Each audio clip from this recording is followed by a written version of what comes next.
Noong una, isa lamang ang problema ko. Ngayon, dalawa na kayo! Tirada kayo ng tirada! Hindi naman kayo nakikipag-coordinate sa opisina! Ano nangyari? Meron ba kayo nahuli? Wala! Pero no, nakawala ka lang. You shut up! Sawang-sawa na ako sa inyo! Sawang-sawa na rin ako, sir. Ano yun? Ano? Saan ka sawa? Sir, pag nakikipag-coordinate kami, lagi kami nasa set-up. Kung hindi nagpa-prayer meeting, may nagpa-birthday party. Nakikain pangako kami. Hindi ka! Ayoko na umapahinga, sir. Tumigil na nga kayo! May ahas dito, sir. Tama na yan! May patong ang usigang dito. Bakit na nakatingin sa akin? Sasaktan ka ba? Kung hindi ka ng polis, sa mga sinabi mo, nakabaong ka na sa lupa!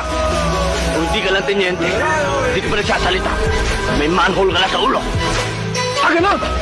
Hindi ko pinagdadapuan sa langaw yan.